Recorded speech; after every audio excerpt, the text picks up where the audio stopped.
Old Orchard Beach, Maine, una pequeña localidad costera conocida por su tranquilidad. Hasta que una madrugada de febrero de 2008, una casa se incendió con 3 personas dentro. Lo que parecía un accidente doméstico dejó de serlo cuando los forenses hallaron que esas 3 personas no murieron por el fuego. Alguien los había atacado antes, y lo peor, ese alguien era parte de la misma familia.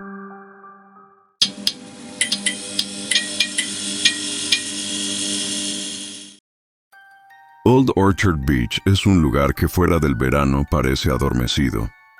Familias tranquilas, casas amplias, la típica postal del noreste de Estados Unidos. Allí vivía Carol Bolduc, una madre trabajadora de 42 años, junto a su esposo Christopher Bolduc, también de 42, y su hijo menor, Joshua, de 15. Para cualquiera que los conocía, eran una familia estable, sin mayores sobresaltos. Carol había tenido a Matthew Paul Cushing en una relación anterior. Matthew vivía solo en otro punto del estado, en Old Town, a más de 2 horas de camino. Estudiaba ingeniería química en la Universidad de Maine, aunque en ese momento estaba tomando un receso académico. Según registros y conocidos, era un joven reservado, con buenos antecedentes escolares, sin problemas con la ley, pero también con señales sutiles de algo más profundo que nadie parecía notar. A pesar de que su familia mantenía contacto con él, Matthew no era cercano emocionalmente. Había tensiones sin resolver desde la infancia, sobre todo con su padrastro, a quien nunca terminó de aceptar como figura paterna. Aunque no hubo denuncias ni intervenciones oficiales, se sabe que había cierta frialdad en la relación. Por esos días Matthew no pasaba un buen momento personal. Su distanciamiento de la universidad coincidía con un creciente aislamiento. En su apartamento, pasaba horas navegando en internet, escribiendo en diarios personales, dándole vueltas a las frustraciones acumuladas. Lo más preocupante, algunas de sus búsquedas online incluían cómo atacar a una persona con un cuchillo, cómo inmovilizar a alguien con electricidad y cómo provocar incendios de forma eficaz. Nadie lo sabía aún, pero Matthew estaba preparando algo. No fue una decisión repentina. Fue algo meditado, alimentado por una combinación de resentimiento, desconexión emocional y una peligrosa pérdida de control. El 19 de febrero de 2008, Matthew empacó una mochila con varios elementos: cinta adhesiva, guantes de látex, una pistola eléctrica y un cuchillo de cocina. Al día siguiente temprano, condujo hasta la casa de su familia. Llegó alrededor del mediodía. Su medio hermano Joshua estaba solo en casa. Según su posterior confesión, intentó hablar con Joshua. Quería explicarle algo, posiblemente convencerlo de que su madre y padrastro no le hacían bien. Pero cuando Joshua no respondió como él esperaba, todo cambió. La conversación terminó en un ataque. Joshua fue herido múltiples veces con el cuchillo. Matthew luego esperó a que su madre regresara. Ella llegó sola, entró, y tras descubrir la escena, amenazó con llamar a la policía. Él también la atacó. Horas más tarde, Christopher Bolduc llegó del trabajo. Matthew lo sorprendió en el garaje con la pistola eléctrica. Lo inmovilizó y también lo agredió con el cuchillo. Después de todo eso, Matthew inició incendios en distintos puntos de la casa: la cocina, el pasillo y las escaleras. También murió el perro familiar, encerrado en su jaula. Cuando los bomberos llegaron, hallaron un escenario devastador. El fuego había sido intencional, eso era evidente. Y cuando aparecieron los 3 cuerpos, con heridas que no coincidían con las del fuego, se activó una investigación a fondo. En paralelo, Matthew actuaba con frialdad. Volvió a su apartamento como si nada. Pero los investigadores no tardaron en encontrar inconsistencias. Una mochila con sangre, búsquedas sospechosas en su computadora y huellas en el lugar del incendio lo terminaron delatando. Poco después, Matthew fue confrontado y confesó todo. Después de su confesión, Matthew Paul Cushing fue arrestado y acusado formalmente por 3 cargos de homicidio y 1 de incendio provocado. Desde el inicio, su caso llamó la atención no solo por la violencia de los hechos, sino por lo inusual del perfil del acusado. Un joven blanco, sin antecedentes criminales, estudiante universitario, hijo de una familia trabajadora, sin señales públicas de comportamiento peligroso. La pregunta que muchos se hacían era simple pero difícil de responder. ¿Por qué? Tras el hallazgo de las pruebas y la confesión, Matthew fue llevado al centro correccional del condado de York.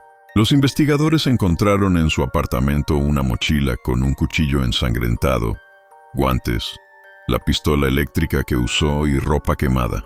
También tenía anotaciones donde hablaba de su desapego por su familia y pensamientos de hacer algo radical que cambiara su vida para siempre.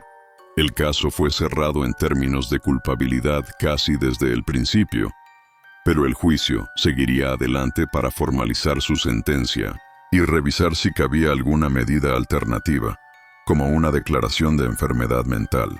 La defensa legal de Matthew no negó los hechos, pero buscó evitar la cadena perpetua apelando a su estado mental. Presentaron informes de psicólogos que describían a Matthew como una persona con una grave disociación emocional, ansiedad crónica y posible trastorno de personalidad. Según estos expertos, el joven no tenía una percepción clara del daño que causaba y vivía una realidad interna marcada por el aislamiento, el rechazo familiar y un sentimiento constante de invisibilidad. Uno de los psicólogos testificó que Matthew no era psicótico, pero sí tenía patrones emocionales peligrosos que no habían sido tratados. La defensa argumentó que hubo una falla del sistema, que nunca se ocupó de detectar o tratar estos síntomas en una etapa temprana, y que el crimen, aunque brutal, fue el resultado de una mente fracturada, no de maldad pura. El fiscal, sin embargo, presentó el caso de forma clara y contundente. Esto no fue un acto impulsivo, fue planeado. Matthew compró herramientas, buscó formas de atacar sin dejar evidencia. Esperó a que todos estuvieran en casa y prendió fuego a la vivienda para encubrir todo. Incluso limpió su apartamento para borrar rastros. No había señales de locura, sino de cálculo. Para la fiscalía, la motivación estaba en el resentimiento. Matthew no soportaba a su padrastro. Creía que su madre lo había abandonado emocionalmente y sentía que Joshua estaba recibiendo el afecto que él nunca tuvo. Su crimen fue una mezcla de venganza y ruptura emocional total. Y el incendio fue la guinda final, un intento fallido de eliminar todo rastro. Durante el juicio, también se presentaron grabaciones de los interrogatorios, donde Matthew hablaba con calma sobre lo que había hecho. No lloraba, no gritaba, solo narraba. Esa frialdad fue uno de los elementos más duros de escuchar para los presentes, especialmente para los familiares que aún quedaban vivos. En Old Orchard Beach, la comunidad quedó devastada. Muchos conocían a los Bolduc. Christopher había trabajado en la escuela local, Carol en un centro médico. Joshua era un chico popular, amante de los videojuegos, muy querido por sus compañeros. En los días posteriores al crimen, se organizaron vigilias, misas y una ceremonia en la escuela donde se plantó un árbol en memoria de Joshua. Pero también hubo una reacción ambivalente hacia Matthew. No todos lo odiaban. Algunos antiguos amigos decían que algo estaba mal con él desde hacía tiempo, que se sentía abandonado por su madre, que su personalidad se apagó durante la adolescencia y que nadie hizo nada. Una vecina dijo en una entrevista local: "No lo justifico, pero me pregunto, ¿y si alguien lo hubiera escuchado a tiempo?". El 26 de marzo de 2009, Matthew Paul Cushing fue condenado a 3 cadenas perpetuas sin posibilidad de libertad condicional por los homicidios de su madre, su padrastro y su medio hermano. Además, recibió 20 años adicionales por el cargo de incendio provocado. Durante la audiencia final, Matthew habló brevemente. Dijo: "No puedo explicar por qué hice esto. Solo sé que rompí algo que nunca podré reparar. Lo lamento cada día". No hubo lágrimas, tampoco reacción visible. Solo el cierre de una historia que ya había dejado a toda una familia destruida. Actualmente cumple su condena en la prisión estatal de Maine en Warren. No ha dado entrevistas públicas desde su encarcelamiento. Matthew nació el 4 de agosto de 1986, hijo único de Carol Cushing, luego Carol Bolduc y un padre biológico del que poco se sabe públicamente. Durante sus primeros años vivió con su madre en un entorno aparentemente estable. Sin embargo, varios informes posteriores indicarían que Matthew tenía dificultades para expresar emociones y que solía aislarse, tanto en casa como en la escuela. Cuando tenía alrededor de 6 años, su madre comenzó una relación con Christopher Bolduc, con quien luego se casaría. La familia se mudó a Old Orchard Beach, y al poco tiempo nació Joshua, el medio hermano de Matthew. Según amigos cercanos de la familia, el cambio no fue fácil para él. Nunca se adaptó por completo a la figura del padrastro. Aunque no hubo denuncias de abuso ni situaciones explícitamente violentas, sí había una distancia emocional clara. Matthew se mantenía apartado. No compartía demasiado con la familia. No participaba activamente en eventos familiares y rara vez mostraba afecto. Un antiguo compañero del colegio diría años después: era inteligente, callado, no parecía molesto con nadie, pero tampoco conectado. Estaba como en su mundo. Durante la secundaria, Matthew mantuvo un rendimiento académico bueno, incluso destacado en ciencias.